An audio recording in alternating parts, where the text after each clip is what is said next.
Welcome to Kellogg's Global Politics, a podcast on current events in U.S. foreign policy and international affairs. My name is Dr. Anita Kellogg, an international relations scholar specializing in the relationship between economics and national security. I'm here with my co-host, Brian Kellogg, an expert in energy investment and policy. Thanks and glad to be back. So this is episode 18, and we're recording this on September 4th, 2022. On this episode, we discuss the latest updates on the Russia-Ukraine war.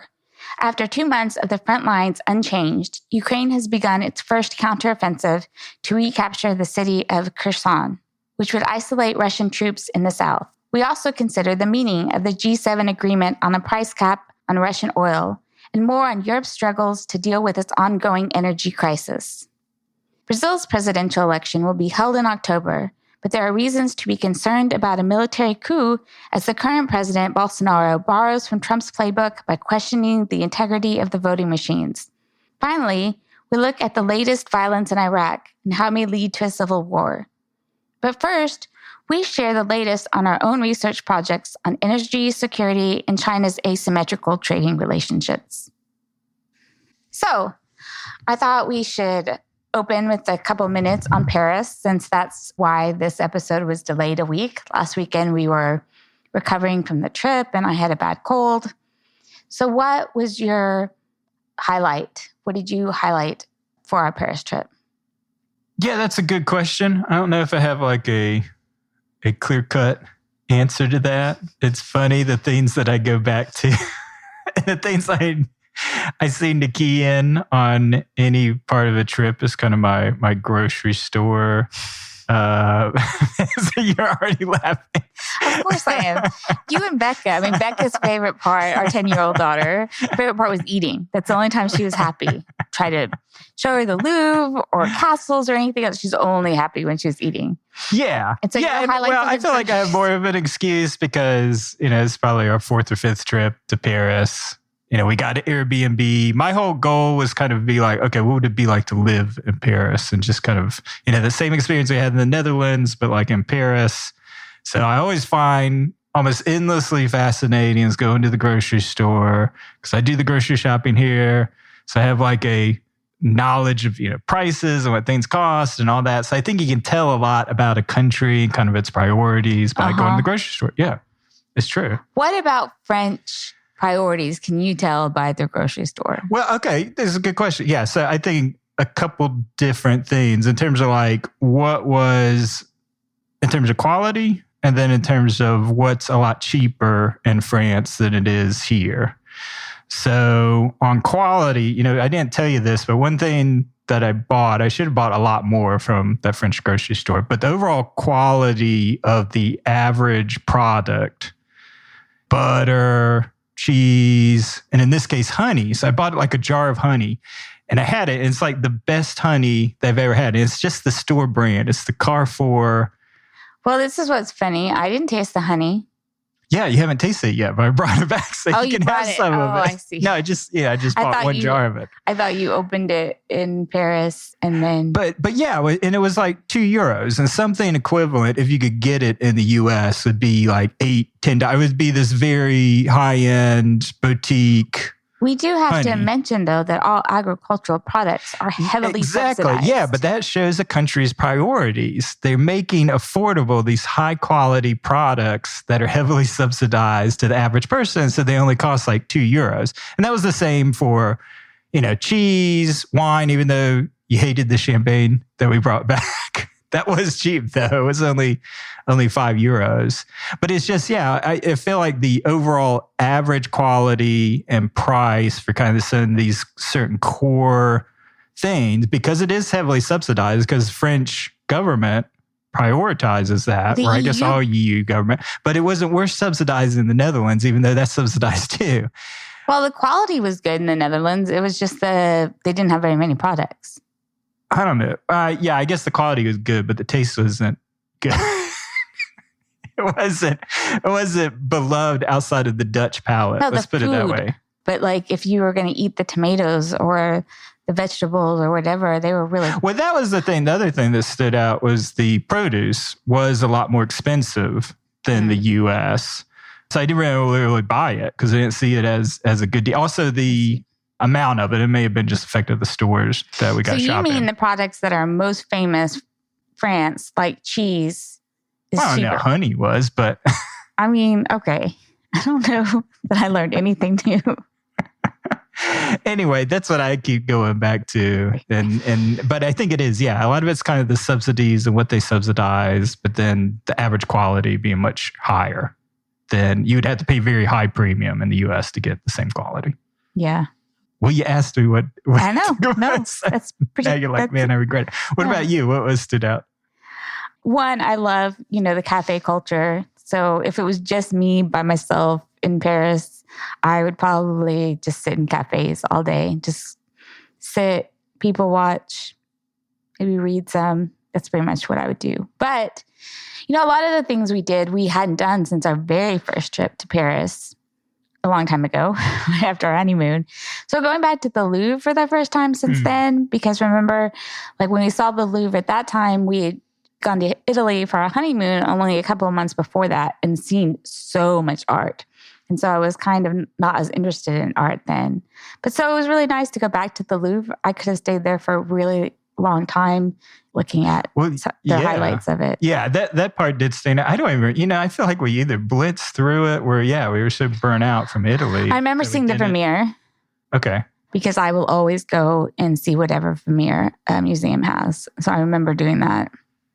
Yeah, I really like the upper floors that we kind of went to where the crowds are a little less thin, but it was still, spectacular. Especially like the historical scenes, the huge portrait showing Napoleon being crowned emperor, and just I think it was the size of it, right? That really, gets you. You see something in a book, but then when you see it basically life size or even greater than life size, it creates a whole different impression. I know. And so we're speaking as people who aren't art connoisseurs, just people who like to go look at art. Right. So there was that. And then the last day, sort of doing something we hadn't been before, which was the Galeries Lafayette, which not only was an amazing shopping mall, but beautiful architecture and beautiful views over the city of Paris. And it's kind of, I don't know how we'd missed that before, but I loved it. I loved that day. I loved being there. Yeah. No, I don't know how it escaped, especially, you love shopping, so I don't know how we missed the Harrods of Paris. I don't love shopping like other people. Like, I rarely ever do it. You like shopping, though. You don't get to participate as much. I liked there. When I hadn't, it was so, like, massive scale, like, kind of fascinating. Just not literally looking at windows, but window shopping when you have the fanciest brands in the world. And then just, like, the most common too, I was like that. I always just like looking. But even if you don't care at all about shopping, it's a beautiful building and a really nice way to see Paris from up high. Yep. So since we don't have an interview today, I decided that we both have some research projects that we've been working really hard on, and I thought that maybe we would discuss them a little bit. So if you're not interested in hearing about this, then in the show notes, I'll put for sure, check out the time of when we start our normal coverage of international events.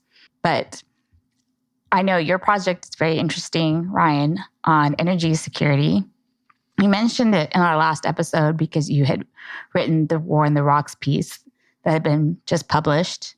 But I just thought maybe you could talk a little bit more about what this project of yours is. I know it's ongoing as well.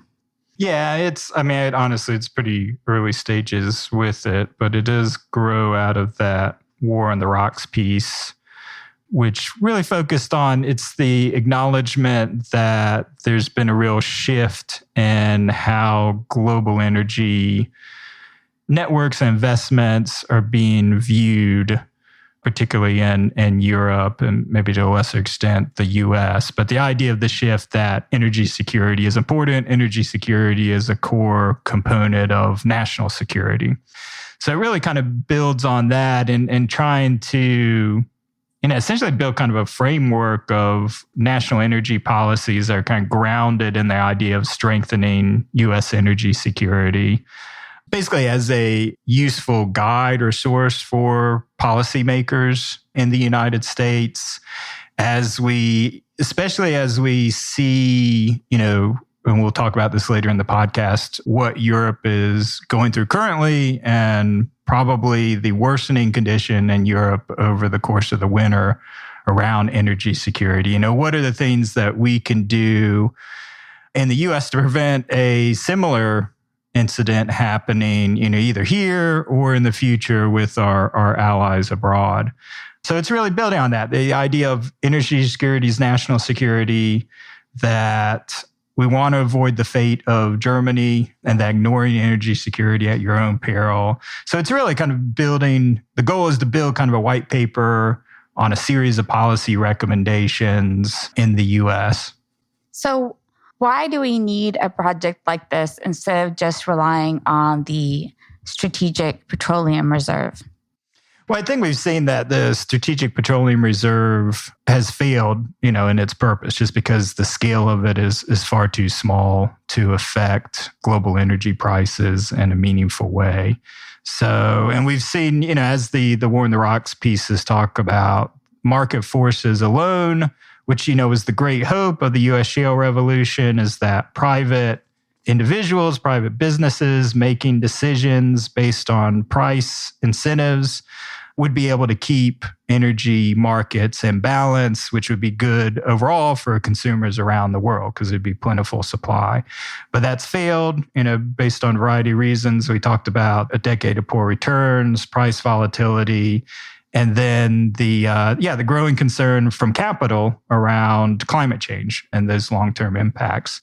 So there really has to be more of a almost industrial policy that the U.S. needs to take in order to intervene, essentially not only around kind of crises situations like we're facing now with Russia, Ukraine, but also to ease the pain that's coming because of the energy transition. If there's not an incentive for oil and gas to invest, but there's not the sufficient technology and infrastructure to switch over to renewables, then that's naturally going to lead to a shortfall in the supply of energy that is needed, that baseload energy, which largely comes from fossil fuels currently.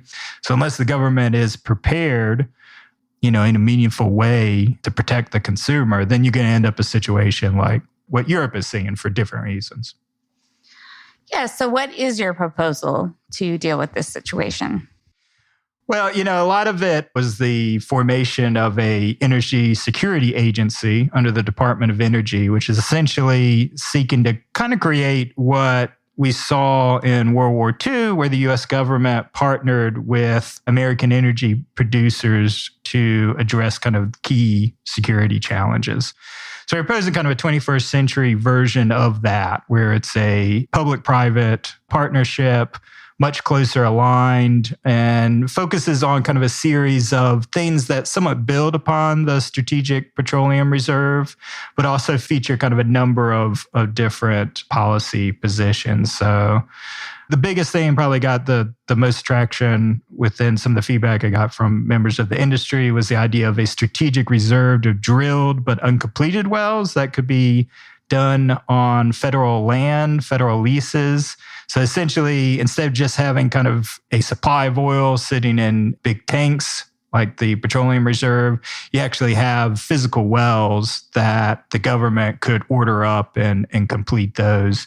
And that could bring a much more substantial amount of production online potentially. What maintenance would be required to keep those drilled but not taken advantage of? I mean, is there something that, are they just holes in the ground, or does there need to be maintenance so that if you do need them, then they can be ready to go? Yeah, there's not a lot of maintenance required. I mean, if you're talking about extremely long time frames of like 20, 30 years, then yeah, maybe there would have to be kind of routine maintenance and clean out. But otherwise, these are completed. So these are actually have steel in the ground. They're just waiting to be hydraulically fracked. Does the government pay for the companies to drill these wells? Is that how it works? Yeah, that would be the trickiest part of implementation, is kind of the contractual arrangement for that. But yeah, the government would essentially pay upfront for the drilling of these wells. And then the government would be paid back those costs when the oil is produced and sold back to the federal government. Makes sense. So yeah, there's a lot. And then, a lot of it gets pretty technical. There's things around regulatory flexibility during energy crises. Another is the encouragement of actually a global emissions standard. So a accepted standard of measuring emissions, and trying to pursue a policy that creates either a market premium or a penalty for oil and gas products produced in a sustainable way. So for instance, if you're competing against the Saudi oil company, but under this global emissions agreement, either they don't agree to have their emissions measured through like satellite, or it is measured and it's much worse than what's produced in the US, then there's agreed upon kind of price increase or penalty for the use of that oil. Again, maybe it falls on this idea of kind of the price cap that we'll talk about, where it's originally kind of a G7 negotiated, which kind of aligns with the whole Paris Accords. But it's the idea of creating an incentive for more sustainably produced oil and higher standards around that. It was interesting because I was listening to this podcast episode that I'll try to get in the show notes from CSIS, and it was about the European energy issues. And just noting that how much more interventionism by the government in energy markets is occurring, regardless of whether you're conservative or liberal. It's just become necessary because of how important it is to keep the lights on and things of that matter. I mean, because it focuses on this joint venture with businesses. But I just think it's interesting the way governments are having to reconsider their involvement in energy kind of in the light of this crisis, or the issues that have been brought to light by the crisis.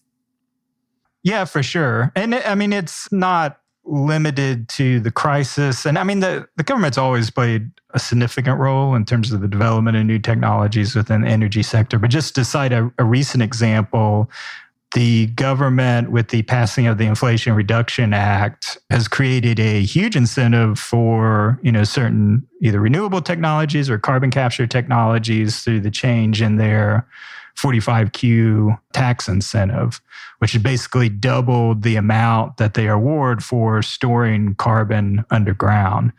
So the idea that it just feels like it's like a new period where the government is much more interventionist than it was in the past in markets.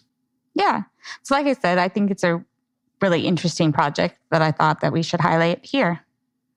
Yeah. No, I appreciate the opportunity to share it. So I've been busy with my project because I am presenting to the Foreign Policy Institute on Wednesday, and then I'm giving the same presentation a week later at the annual Political Science Conference in Montreal. Such a hard trip to have to go to Montreal.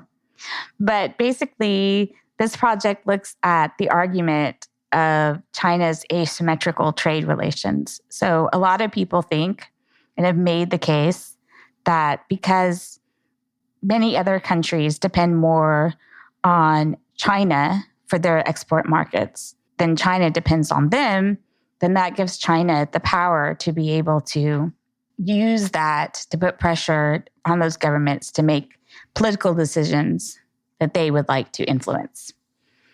So I think I read somewhere that 152 nations have China as their number one trading partner, which is a lot. This is a lot, yeah. So I've looked at this question in different ways, and as I've talked a lot here or elsewhere, the rare earth minerals and why China was not able to use its monopoly of rare earth minerals to get Japan to capitulate on an issue that involved whether that Japan was going to prosecute a Chinese captain who ran into a trawler, whether they were going to prosecute that as a national case, thus kind of denying the disputed territory of the Senkaku Diaoyu Islands, or if they were going to treat it internationally. And everyone thinks that China won because Japan released the ship captain, but they'd already planned on releasing him and released him 3 days earlier. But what I've been working on lately is looking at the THAAD missile crisis between China and South Korea in 2016. So to recap for people, THAAD stands for Terminal High Altitude Area Defense. It is basically an anti-ballistic missiles defense system designed to shoot down short, medium, and intermediate range ballistic missiles.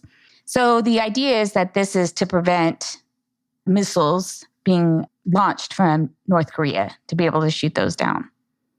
China's objection was that the sensors on this missile system could actually carry into Chinese territory, and thus sensitive information about China's military on its own soil. Like the radar for these systems goes into Chinese territory, or? Something like that. Okay. So the U.S. first started pressuring South Korea in 2014. And it was in 2016, July of 2016, when South Korea actually agreed to this. It was kind of notable that, one, it surprised China because they thought that they had a sort of tacit deal with the South Korean President Park at the time that they would not do this, not give in to the United States. And I need to emphasize that South Korea at many points could have gotten out of the deal because it was only started to be built in March of 2017. And so it would seem like, according to the asymmetrical trade, that China would have a fairly easy time of putting enough economic pressure on South Korea. South Korea is a more medium-sized economy, and thus its trade dependence, which is its total trade with China as a percentage of GDP, around 26 was about 14%, where with China, the opposite is true, and it's like under 4%. Now, the argument is that essentially the least dependent state then knows that if you're going to economically pressure, and this is through informal sanctions, as I'll explain a little bit, then any cost to them is less, and so then they should be able to impose higher costs on the other country, who will feel the pressure a lot more. Does that make sense? Mm-hmm. All right. So, the ways you put economic pressure on a country is either through formal sanctions or informal sanctions. These are all considered informal sanctions because the government can claim deniability. It doesn't take responsibility for any of the direct actions. So use regulatory issues of why suddenly we're closing these latte supermarkets and stuff. Its boycotts are usually encouraged by official media channels, but the government doesn't take responsibility for that. Also, there's a lot of pressuring on local leaders to actually carry out these sanctions, which is actually where it kind of goes wrong for China. So a lot of these punitive actions were in the realm of tourism. So there were a lot of restrictions placed on the tourist agencies to prevent Chinese citizens to vacation in South Korea, which is significant because so much of South Korea's tourism depends on Chinese. Altogether, the cost for South Korea was considered to be $7.5 billion. And I believe over half of that was tourism. And that is 0.5% of the country's GDP. So not insignificant. Yeah, that definitely would have hurt that's significant for the tourist industry within South Korea. Mm-hmm. Very much. Sure. Yeah. Very much. And so for China, it was only $880 million. Mm-hmm. And so one of the assumptions about the asymmetrical trade argument is that how willing are you to bear costs as the country trying to put the pressure on them, right? Because the idea is that if China were willing to take a loss of $7.5 billion, it'd be less of its GDP than South Korea's GDP. But what we see in this case is that China is very unwilling, this case and others, to go put sanctions on anything that would hurt itself. So it targeted tourism because tourism is something that Chinese tourists could go find other places to go, but it's also something like South Korea can't easily replace. Supermarket, those kind of goods are easily met by demand by domestic producers. But if it really wanted to hurt South Korea's economy, it would have gone after the semiconductor business, which provides a lot of semiconductors to the products being made in China. So it would have extracted a pretty high cost for China. And so it didn't go after any of those things. So its pressure was very muted. And this is one of the reasons why it just doesn't succeed. It's also hard to calculate the cost when you kind of just compare them on a national level. This one study looked at Shan City, and which had a 3.61% of its GDP was dependent on South Korean trade. But even this is sort of underestimates it because the city's economy largely revolves around the Samsung electronic semiconductor facility, which employs tens of thousands of people. It was a $10 billion project invested by Samsung, the largest ever foreign-funded project. During this period of time, they were talking about a $10 billion expansion. So projects like these, the local governors went a long way to protect these projects. Even though Shin's diplomatic ties were cut due to the party leadership directives, it was always available to Samsung executives. And then a year later, in October of 2017, South Korea and China agreed to resume normal diplomatic relations. And so there's no change in the THAAD missile Zero system. change. So they didn't get anything. Nope. And how long was that? So that was in place for a year? So the whole process of it. So they announced the decision in the fall of 2016, July of 2016.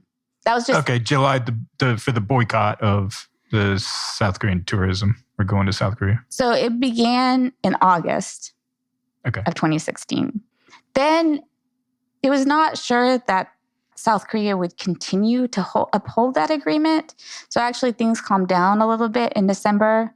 And then it was in February that South Korea made definitive this agreement, land swap deal with Lotte and company, which is then what was targeted by the Chinese. And it began installing it in March. And so the biggest activity they saw was in March and April. But even when it comes to Lotte as a product company, they really targeted like the supermarkets. And that's what the company ended up having to close its stores. But as we know, Lotte is much bigger than that. So they have all these commercial properties where it's sort of like a mall. Right. I don't know how else to describe it. And all those stayed open. And projects to build more of those were sometimes put on hold, but resumed as soon as normal relations resumed. So it's really striking that China goes to these sort of efforts and then fails completely, just does not gain anything. In fact, in the long term, they certainly lost soft power because before that, China was pretty popular with South Koreans. And then the views turned very against China and remained that way. Right. Well, how much is, done for domestic consumption? Like, I don't know, the online nationalists, the wolf warriors are like up in arms saying, oh, we need to be tough. We can't let this THAAD missile system. How much is done to just kind of appease the ardent nationalist to say, oh, we did something, and then they forget about it, and then they just go back to normal? Is any of it like driven domestically grassroots, or is it? No. So it's this was very top. This was very. They gain nothing, in other words, like they zero. Gain nothing. Okay. They gain zero. And this is what's really important to the argument too. Is just that people argue, well, China's authoritarian. It's the statist system, so they're more likely to bear economic costs. And instead, China seems to be the opposite and very sensitive to any economic loss. And so one of the things I forgot to mention, when you have these provincial leaders, right, their chances of promotion depend on economic growth in their area. So that's why they were still focused on maintaining those links because they need growth in order to be considered for promotion. Right. And these things will blow over eventually, right? Yeah. I mean, both sides know that. Yeah, so those are really notable constraints on China. So also what's important here is that certain directives may be from the central government, but it's the local government that actually makes a lot of its own foreign policy. So the ones that were economically interdependent with South Korea they did official diplomatic relations, tourism, which was directed by the central government. But in every other way, that they thwarted a lot of any pressure on other goods. Now, no real focused on China's side of it, but what did you look at kind of the South Korea side? Was there anticipation from China? I get, you target the tourism industry because it really won't have an impact on you or it's the least costly. But was there any hope that, somehow business interests in South Korea would petition their own government to tamp down? Not that they're going to change something as fundamental as national security, I wouldn't think, but was there any kind of perception, or did they attempt any sort of lobbying or advocacy during that time? One of the papers I read kind of looked at that issue, and it's complicated because of the chaebol system, where you have like 5 or 6 families that pretty much own businesses that cover every sector, right? So they'll have stores and they'll have semiconductor plants, and they will have all different parts of the economy. And so the study found, on one hand, that there was no effort to target specific chaebols, families who might influence. But it's difficult to differentiate because they all were affected in some way. But because maybe they're so diversified, even if one of the chaebols had some sort of tourist part impacted, the rest of their business was fine and was a small enough part. Exactly. So like I said, they didn't seem to target a particular one, but they would have had to have a much more diverse strategy to put pressure. So the thing is that China could have put more pressure, but it would have severely impacted its own economic growth. And particularly, things that it gets a lot from South Korea, like semiconductors. So it's not just about numbers. And that's the really important thing, is that you can't just say, oh, well, China's, less dependent economically, because if it lost access to semiconductors, that's not just about the economic loss of trade with South Korea, but it's about its larger ability to make the goods that relied on that. So I think that's why the argument is flawed in a lot of ways. Just thinking, one, that an authoritarian country isn't sensitive to economic losses. I mean, that might be true, but that's not true in China. And then those items that they could put the most pressure on are ones that would cost them, and the ways they do that. And then the localization of foreign policy. Yeah, and I think it's really interesting and unexplored too. I mean, that argument's not really out there to that extent. So. Challenged to that extent. Yeah, I mean, it's such a popular narrative. That's why everyone wants to decouple from China, which isn't happening. But it's this threat that China will use these goods to persuade. Yeah, that's widely accepted. I mean, especially the Japan example and rare earth minerals. Feel like that's even the average person, But what's important, because I have those 2 case studies of China, Japan, and the second one, Japan in 2014, actually bears a lot of resemblance in the case to the THAAD missile crisis. But I wanted to emphasize the Korean one because Japan is a very sizable economy. Even though it's more dependent on China than vice versa, it's still a pretty large economy. Yeah. Whereas South Korea is a mid-sized economy and thus more vulnerable, at least theoretically, to China in many ways. Right. What's also so fascinating is that imports to China actually increased by 14% in 2017. So despite this target of certain goods, certain consumer goods, luxury goods, that they actually increased what they were importing from Korea. That's actually a really strange result that I wouldn't have expected. Yep. No, really interesting. So that is that. Let's go on to the news. Anyone who has turned on the news lately has heard something about Ukraine's southern offensive into the city of Kherson. So, Ryan, would you like to explain more about it? Sure. So just a little background. So Kherson is the capital of the southern province of the same name, and it was captured really early on during the war, within the first week. And Russia has been in the process, and the reason Kherson's so strategic is it is kind of a staging area potentially for taking Odessa. And Odessa is critical for the Russian goals, essentially, of cutting off Ukraine permanently from Black Sea ports, which would be devastating for the Ukrainian economy. So in this process since March, Russia has been tightening its grip on the province, and it's done this through, similar to what you see in the eastern part, almost kind of an ethnic cleansing. It's introducing a Russian curriculum in schools, offering Russian passports to residents, and preparing a, frankly, sham referendum to try to pave the annexation of the territory into Russia. So the Ukraine sees this as very strategic in order to recapture. It would really reshape the military geography of southern Ukraine. And as I mentioned, it would block that overland path to the Black Sea ports like Odessa, and maybe even threaten supply lines in Crimea. And I think even more than that is it would be the first instance where Ukraine has gained, since being invaded, retaking a significant city. It's had some success in retaking, some villages and territory in the east.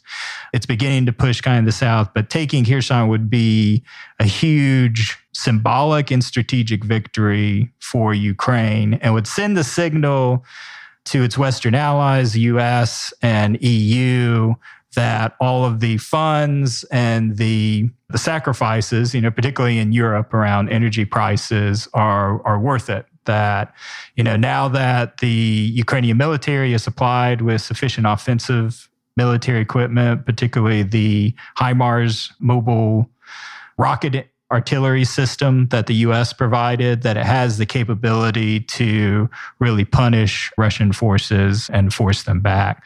So I think it'll be interesting seeing, how this plays out over the coming months before winter, if they're able to essentially divide the existing Russian forces around Kherson, which is about 25,000 troops, and successfully retake the city. I think their goal is really to cut off half of the forces and force them to surrender, as opposed to having to lay siege to the city. They're trying to keep the infrastructure in place. And I read that one of the concerns is that if they took the city, then Russia would just shell the city, and you would see the sort of humanitarian disasters that you saw in the early Russian initiatives.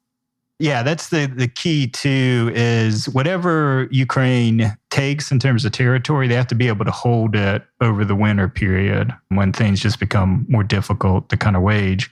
And I think that's where the new equipment and being able to strike behind enemy lines will help Ukraine. But yeah, it's an open question whether they can do that. And then, if they're able to be successful in Kherson, it opens up a lot more opportunities for them going forward, even to the point where they can strike Crimea directly and the Black Sea Fleet, the Russian Black Sea Fleet. It could be a pivotal turning point for the whole war. It could. What I was reading and listening is that people were not necessarily overly optimistic that the full territory could be taken, but mainly that they felt like it was about softening provisions. And so it was making a difference, but it was unlikely to make the full strategic difference that a completely successful campaign would make. If you can take the key is if you can block or make it much more difficult to take Odessa, then that's a huge win for the Ukraine. Even if you can't take further territory in the south, if you can block them, and if you're forced into that negotiated position, a year or two down the road, then at least you're in a stronger position. For sure. So Europe's energy crisis continues. And one thing that was a recent development is that the G7 countries agreed to a plan that would cap the price on oil. So one of the problems that we've talked about very often is that while there are sanctions, the US and the EU have committed to not buying Russian oil, that it decreased supply and increased the price of oil so that Russian revenues are actually greater than they were before the war. So this has been floating around, and certainly in foreign policy circles for a while, this idea that, well, sanctions just have this negative effect. So what you really need is to get the buyers to agree to only buy Russian oil for a particular price, much, much lower than what they're receiving now. The trick to it is that all the main buyers of Russian oil have to agree to it. Yeah, because two of the bigger buyers currently, so China and India, are already getting it at a pretty significant discount. So Russians are certainly getting less than the spot price is for it. But still much higher than proposals for like the price cap. I don't know. Well, I don't think you read something out there, because that's one of the things they haven't nailed down. Right. It's like, well, what are the prices going to be? Because they're currently, so Russian oil, the discount is about 30% in terms of like what India and China are paying. So what I've read as part of the proposals, I don't know that this is any part of the agreement, was like $30 a barrel. Yeah, that's potentially. So the only thing that I've read is that they would propose something that's higher than Russia's cost of production. So there's actual incentive to produce and sell it, but lower than the global market rate. So that leaves a big range. I was going to look up what Russia's current cost of production, which I think they brought down a lot. Before, it was one of the world's higher cost of production. Well, that's where the $30 comes from. As I think the $30 is, yeah. Well, that's low. I'd be surprised if it's that low. But if it's that low, that may be that'll definitely be a struggle to get to something like that. I would think the baseline is what they're paying, what they're getting from India and China is like the de facto crude price, which is still an improvement, right? Because if Europe is still buying the 2 million barrels of Russian oil, they're paying $100 a barrel or something close to that. So they would go to paying $60 a barrel. So you're still cutting off revenue from Russia through this agreement, assuming all the EU countries are on board, which Hungary isn't. So that remains to be seen. So a lot of what I know about it originated from a foreign affairs article that was in April, I believe, April or May of the year, and we'll have it in the show notes. So the idea behind it is that India and China would want to join because they would be getting oil at a significant discount from even where they're getting it now. So it's like, oh, why wouldn't every country want to get Russian oil for $30 a barrel if it could? Because then that's going to make it a lot cheaper for everyone. That's the argument. Yeah. I don't see it as being feasible. No, not at those prices that you're talking about. Yeah. It has to be significantly above for them to produce. You have to at least be 20% above. Crazily enough, that's one of the parts of the argument is that, well, Russia needs some income, and so it will still keep producing at these prices. And that, honestly, everything that I read, the biggest thing was there's a lot of hand-waving. There's a lot of hand-waving, one, on the price mechanism, and then two, on the enforcement of the price mechanism. So that was the other interesting thing, is it seems like they're relying on the fact that, so this is all targeting the seaborne shipment, so not the pipeline shipment. And all of these ships have to be insured. And everybody that owns or funds these shipments are Western-backed institutions. So that's the idea of how you can influence the whole global trade of Russian oil is through the shipping, through this insurance thing. And they're basically saying, well, it'll be up to the maritime insurers to be tasked with kind of the compliance. So they're actually buying and selling at the agreed upon price, whatever that is. But a lot of these details haven't been worked out. There's a lot of hand waving. The insurance agencies are saying, hey, I don't think we can do this. The EU's like, no, we'll make this so there's not burdensome on you. And, cite some, there'll be some sort of tracking system and thing we'll do and blah, blah, blah. But it just seems like, okay, they don't appreciate, the complexity of it or the enforcement of it.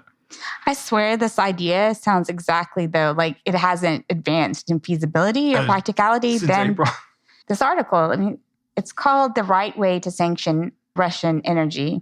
It's by Edward Fishman and Chris Miller, appeared in May 17th, 2022. And it literally is the argument that the G7 is making. And the whole point is you enforce it because of the insurance shipments. And that's how. So it's interesting because it sounds just like this proposal with.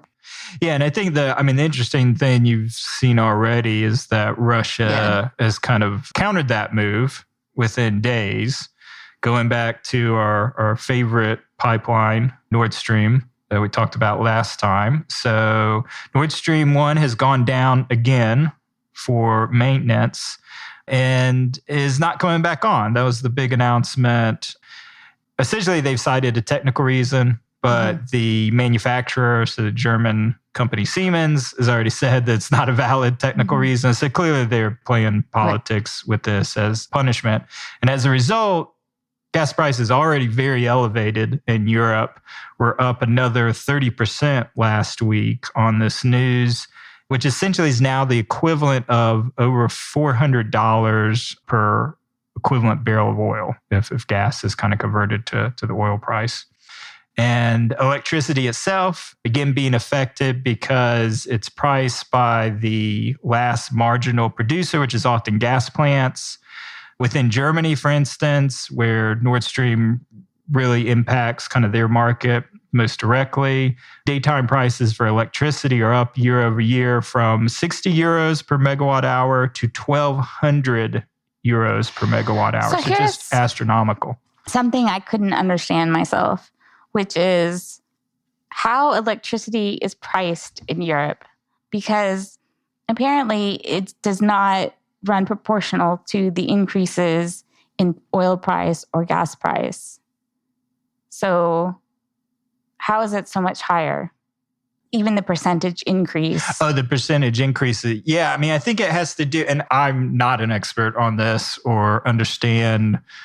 It almost seems like a deregulated market, but I don't think that's the case. It reminds me of like how the Texas utility functioned like during their gas crisis and how high prices went. But yeah, it's like at least the spot prices for when the renewables fall off and you have to, in order to keep the electricity on, you're purchasing electricity on the spot market. So these are all these prices that we're quoting. So these are that's the last marginal producer. Why it's so much higher than gas, I think, is just reflects the shortage of gas. So it's being bid up even beyond kind of what the average sales price is for gas that day. Oh, okay. Because you need that, say like 4 p.m. to 9 p.m. to turn on your gas plant. You need this gas, but everybody else and every other utility needs this gas. So it's being bid up to this astronomical rate. Kind of get it. Because gas is the only one you can flip the switch on and off. The whole bidding on the spot price is confusing to me. It's why they need to keep the nuclear plants on, because you need that base load in the evening when the wind and solar dies off. Yeah. So this also goes to my point of why I've always felt this idea of a price cap on Russian oil to be unrealistic, because it's just assuming that Russia's just going to take it, that Russia just needs the revenue so much that it can't impose any penalty. And gas is a very easy place for it to propose to have penalty because almost costless for them, yeah. Yeah, because Europe is so dependent on it. And if Russia were to cut off all gas, there's just no way to make up for that totally. Yeah. The storage situation, I don't think that's changed so much, even with, we'll see how long this complete shutoff of Nord Stream 1 is. That may change the calculus. But right now, European nations are really focused on trying to ease the pain, particularly for consumers. I know Germany has gotten pushback because they're helping out. They announced like a big 70 billion euro plan targeting consumers, providing them subsidies. But industry is saying, hey, what about us? We're the ones that are going to go bankrupt because of these high energy prices. So they're not really subsidizing business, but they're very focused on consumers. And that's across the board. Most European countries, they've already allocated $300 billion so far this year, just trying to shield customers from these price shocks. So a couple of different things on that I read about. One, if the winter is particularly cold, then will Germany be able to share energy with countries like Italy to protect the citizens while at the same time letting their factories not have electricity? And that's the big question. Yeah, the thing I read is the coordination is they have to work out on a continent EU level what is going to be shut down across different nations of different interests. That alone sounds complicated and contentious as hell. So they have a massive challenge ahead. So that's where there could be possible dissension working in Putin's favor. So I was also reading that they have refilled their storage capacity to about 80%, but that's not going to be near enough if it's a particularly cold winter. Yeah, we talked about that last time. It's like everything has to go right. Yeah. I think the one good thing is there hasn't been any hurricanes, knock on wood. So the LNG shipments have been uninterrupted heading from the U.S. But the Nord Stream 1, I don't think that's going to definitely affect some of that additional storage. I think their target was 85%. I think they're going to get there. Yeah. But things have to go right. And it has to be a relatively mild winter. Yeah. Which this isn't to say that Russia will completely cut off gas to Europe, but we can see how vulnerable it is and that it's a tool that Russia is willing to use. Yeah, definitely. Okay, on to Brazil's elections. So in October, Brazil will have its presidential election between the current president, Bolsonaro, and the former president, Lula da Silva, who goes by the name Lulu. Polls have shown that Lula has a substantial lead over Bolsonaro. The most recent one showed 45% to 32%, and that's much narrower than earlier polls. Bolsonaro, you may have heard about many times. He was a friend of Trump's. He tried to become as close to Trump as possible.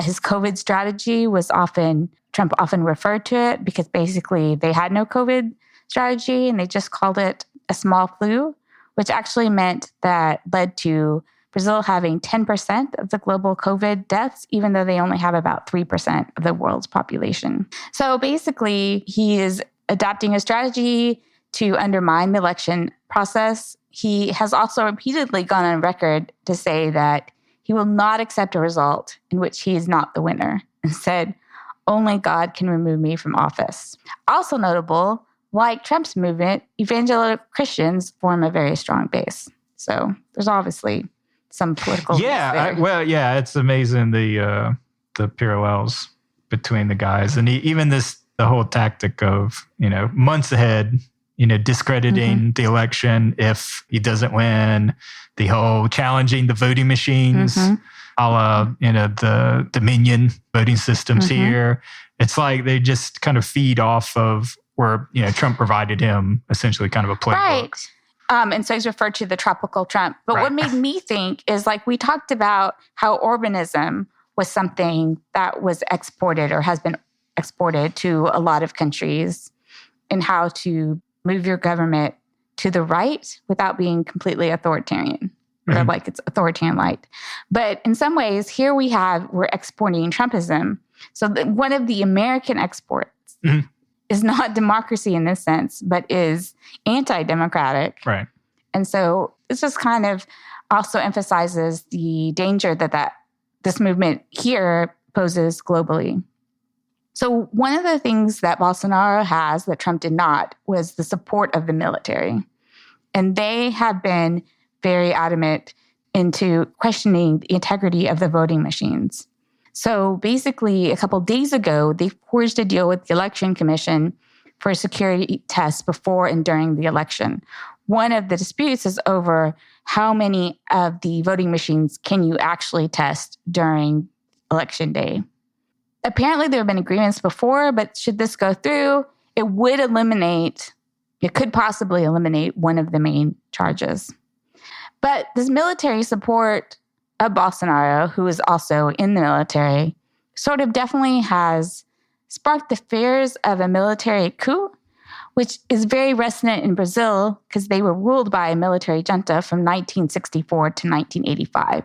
So Brazil's democracy is quite young. So the idea is that the courts were very unlikely to rule in Bolsonaro's favor in upending the election. So his strategy, again, like Trump, is to win the court of public opinion. And one of the dates to watch I found that was really interesting is September 7th, which is 3 days from today. And I guess you probably will know what happens by the time this episode comes out. But one of the authors that I read said that Bolsonaro may be trying to initiate a Brazilian January 6th before the election instead of after it. I don't think he gives very good support for this, but it will be interesting to see what happens on that day. Bolsonaro has invited thousands of his supporters to Rio de Janeiro to attend an event at but why can I not say that? It's like in a song. Copacabana. Yeah. Copacabana. Yeah. I know, it's like a song. Why can't I say it? I'm going to just leave it in this way. The thing about this is that it will feature extensive participation by the military, including troops parachuting onto the shore, 29 cannon shots, and a procession of Navy boats. I don't fully understand the analogy here because the idea is, one of the things that saved American democracy is that the military did not support Trump in any sort of extra-legal measures. But here at the event, a minimum will be seen by the Brazilian public as a decisive show of military support for the president, possibly setting the stage for a real showdown later on. Yeah, this is what Trump wanted. Remember Trump came back from Bastille Day in France. Right, exactly. Saw the military display Macron got, and he was like, man, I want this. DOD, what can you do? July 4th, I want these tanks rolling through the street, me looking like, tin pot dictator that I am. So yeah, this alone, the fact that the military is participating in it, knowing that they're used as a political prop. Now, in this same article, though, I did read there was an analysis of, I guess there's a PowerPoint presentation out there that looks at the individual generals within the Brazilian military. And I think the majority were assessed as they would support the Constitution and not support Bolsonaro. But the author also indicated, though, that there was a need to do this. That you had to do that. Says a lot about the state. Yeah. So I think it was seen as, well, Brazilian institutions will probably hold up and be able to get him out of office, but it's an open question. It's definitely something that everyone should be paying attention to. So whether you know much about Brazil or are interested in elections in other countries, what happens here is going to be very important down the road. And it's full of drama. So you can pay attention to it for that reason, at least, too. Yeah. No, Bolsonaro's a character. Yeah, Trump, Uncle Trump, he's living up to it. But it's also, it's really striking to me seeing the reemergence of Lulu, who, I remember having, studied South America since my dissertation. His popularity should also comes in this context of this move left by all these South American countries that we've talked about. Yeah, and definitely, a backlash. I think a lot of it is the backlash to poor handling of COVID and all the economic fallout during the last couple of years with both in Colombia and in Brazil. That being said, Lulu is significantly diminished from where he left office because, he was tied up in the whole scandal around Petrobras and the kickbacks that his party and government, I think he was at office at the time, but, essentially they were convicted at a high level of funneling billions of dollars to private, donors and people within their country. He was in jail for a while before the courts turned over his conviction. Yeah. It's not clean. It's not clean. It's everything Trump wishes, like Hillary and all the... It's very confusing, that case. And I didn't have time to go into it more. A lot of people, even at the time, found that case to be kind of questionable in its prosecution and by who it was being prosecuted by. And that's a lot of how his conviction was related to condo specifically. And part of how it got overturned is the court that wasn't it like a jurisdictional issue? See, that really is like, I mean, again, I don't know any details. I'm just going by what we've read.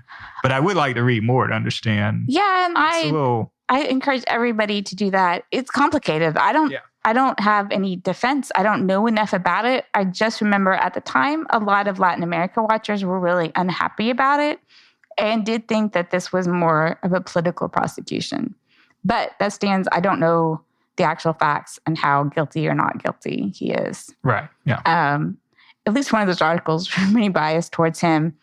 I think, in the international community, the support for Lulu is that he's not the tropical Trump. He's not Bolsonaro. Yeah. Yep, sure. And people prefer that. But it is also, his popularity in Brazil has a lot to do with how successful Brazil was economically under the previous presidency. And I think that the important shift to the left in South America has some effect on this as well. No, definitely an interesting one to watch. All right. Last but not least, we'll give just a quick summary of what's going on in Iraq and the violence that could be leading to a new civil war. Yeah, so, I think just up front, wanted to provide a little background on Iraq, because it's something, at least, for American audiences, we haven't paid much attention to since the pullout of the troops, or the majority of the troops, prior to the Trump administration, so towards the end of Obama. But, essentially since 2003, a lot of the drama that has befallen kind of Iraq is driven from kind of mistakes made by the U.S. occupation. One was you took a Sunni minority that had ruled over Iraq for centuries and removed them from the power structure. So this is that whole de-Baathification. So Saddam was part of the Baathists, the Sunni group, largely secular. So the U.S. came in, barred the ruling elite from holding office, and then also disbanded the military. So you created this huge number of young guys, unemployed, with purpose. So bad decisions all around. From that period, you had the main occupation from 2003 to 2007. Here, the power really shifted under the new constitution that the U.S. put in place to the Shias, who make up the majority of Iraq's population, and then for the first time, the Kurds, which had been protected in the prior period by U.S. Air Force in northern Iraq, had gotten new independence. So the Shias, the Kurds, now have the majority of power. During this time, you had the insurgency. This was followed by the surge, where you were able to bring in the Sunnis that had previously been alienated and were providing part of the jihadists. And that really clamped down the violence to the point where Obama was able to kind of have the period of the large number of troop pullout, where we had up to 160,000 troops towards like 2007, 2008. And that gradually reduced probably by 2012 to 20 or 30,000. This is then when you had the rise of ISIS, which was a response to really kind of the corrupt Shia government of Nuri al-Maliki, who really turned against the Sunnis and the Kurds. Iraq had before had kind of a coalitional government where even if the majority Shia won the most votes, that the various offices within parliament and the presidential system were kind of split between these ethnic groups. So this Maliki government really alienated the Sunnis to the point that led to the rise of ISIS. They, of course, conquered a third of the country. You saw the embarrassing collapse of Iraqi forces that were trained by the U.S. during that time. And then that ultimately led to the U.S. having to build a coalition almost together with Iranian-backed forces. This is the rare opportunity in the region where Iran and U.S. are kind of on the same side. Fascinates me the most in reading about this was just the role of the Iranian-backed groups and how much Iran plays into the foreign policy of Iraq.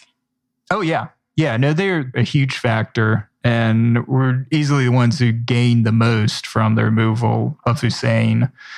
And just the de-Baathification and the process that kind of resulted. Yeah, but in this rare instance, in the pushback against ISIS, Iran and the U.S. are on the same side briefly. It led by the beginning of the Trump administration, the defeat of ISIS, and brought us into kind of this current era. And there was a lot of hope built on, there was this idea of, okay, Iraq had come together. It successfully pushed out ISIS. And in 2018, there was a pivotal election where a coalition between the Shia cleric al-Sadr, who, if you remember from those old enough, at the beginning of the occupation, al-Sadr was the dude leading the insurgency against American troops. He's always been a very strong nationalist and has been anti-US, but also anti-Iran. So he's actually was seen as the preferable person and the person kind of putting together a coalition as opposed to the strictly Iran-backed coalition. Would like to say that I'm old enough to remember and did not. Yeah. No, I don't. I remember him, but maybe not the name. But yeah, so he's been very active in Iraqi politics for 20 years. So he put together kind of this coalition, which was interesting because it consisted of certain Shias, anti-Iranian Shias, secular Sunnis, and communists, and they won the largest number of seats after beating an Iran-backed coalition called this Coordination Framework, or COF, or I think CF. Essentially, this didn't really lead to any sort of stable system. You had a huge protest movement in October 2019, basically through July of 2021, and this was driven by the fact that deep corruption within the government. The average person wasn't seeing any improvement in terms of unemployment, in terms of services, and you still had huge foreign influence, blaming both the U.S., although the U.S. is far more marginal, even though it still has 2,500 troops in Iraq, which I was surprised that we had any troops. And obviously Iran probably is the bigger. So there's definitely been a pushback against Iranian influence. So this current crisis was really driven by an election that happened in October of last year. They had an early election. It was driven by this protest movement. They made a big change in the electoral law. After the election occurred. Yeah, there was a change afterwards, but there was the 2/3 majority was afterwards. Yeah. No, I'm talking about there was a change in just how things were structured. It changed the number of districts. It is kind of a technical change, but it forced technically what was hoped was going to be a more representative, more responsive government, less attuned to kind of these elites. Anyway, the emerging winner was al-Sadr and his movement. And he tried to form a majority government, which was kind of unprecedented because, like I mentioned before, they typically have an agreement where even the winning partner, if they're Shia, they would have like a Sunni prime minister and then somebody, a Kurdish foreign minister or whatever. They try to kind of split the government. In this case, he had formed already a coalition with the Kurdish party and with Sunni allies. So he's trying to form a majority government, like you would have in a normal parliamentary sort of approach. But then this is where the changes in the election system came in. So he won the majority. So he won 73 seats out of 300, but it was enough together with his Kurdish allies and his Sunni allies to form a majority, a simple 50% majority. But then in comes the Iran-backed coalition, CF, and they apparently had enough control of the judicial system that they changed the rules then and saying, well, no, instead of just needing 50% of the members of parliament, you need 2/3 to form a government. And they also punished the Kurdish region by saying, well, you don't have control over the oil revenues produced in your territory. That all has to go to the federal government. So this led to a big protest movement, but it was what surprised, I think, observers within politics was that al-Sadr just asked his entire coalition to resign. So they gave up all of these seats, which then went to the CF, so the Iran-backed coalition. But at the same time, they began to occupy his supporters, al-Sadr's supporters, occupied the green zone, so where the central government in Baghdad is located. And this went on all summer. And you had a series of kind of protests. Everything was mostly peaceful. But then al-Sadr announces, hey, I'm done with this. I'm done with Iraqi politics, and basically ordered his militias to attack. And so that's what we saw. Over 30 people killed, several hundred people injured. And it got, really contentious because they were trying to storm. Remember the very corrupt al-Maliki, who isolated kind of the Sunnis, led to the rise of ISIS. Protesters tried to storm his residence, and that led to kind of this pitched battle between the militia groups. But then surprisingly, al-Sadr, after a couple of days of this, ordered his forces to pull out completely from the green zone, and that seemed to end the immediate crisis. And this was kind of prompted by a betrayal within his own group. So this gets really, all of this is pretty complicated and involved.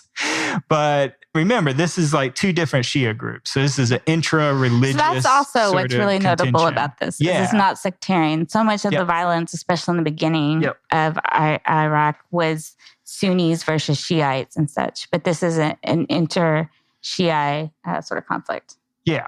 So al-Sadr actually isn't a spiritual leader. Instead, his father was a spiritual leader. He kind of inherited, I guess, the political aspects that are common within like Iran and Iraq around Shia leaders. But father's close friend was actually a spiritual leader of his movement, had stuck with him for 20 years. His name, Qadim al-Hari, sent him a letter that was basically saying, al-Sadr, you screwed up.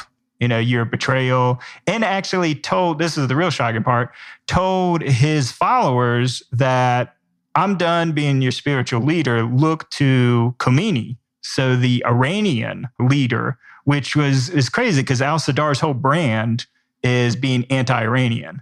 His closest confidant and spiritual leader is like saying, hey, follow Iran instead. This is why Americans have trouble keeping up with Iraq, even though we should, because we were involved so much. But it gets really difficult to follow because that seems crazy. Like you said, there has to be a reason for it. But this requires a lot of research. And again, it seems really hard to follow. And I think the narrative, the clean narratives of at least kind of what I read, and I'll link kind of the article to, okay, yeah, al-Sadr is strictly this anti-Iranian guy, so we don't like Iran, we should back this guy. But it's not always so straightforward. And even the CF, so the Iranian-backed coalition, isn't necessarily completely in the pocket of Iran. So it's this messy, complicated process. I like the Council of Foreign Relations guidance for the U.S. is basically this place is a mess. U.S. has its hands full with Russia and China. The best that we can provide guidance is continue political support for al-Sadr and kind of building up for a new election, because that seems to be the consensus. To avoid civil war, there has to be a new election. And this is basically trying to prevent Iranian consolidation. But it's also, again, it goes back to, it's a simplistic interpretation that al-Sadr is strictly anti-Iranian. And have these. True, that's simplistic, but it seems then, from the perspective of the Kurds, the way that the CF is going, they screwed over the Kurds. Yeah.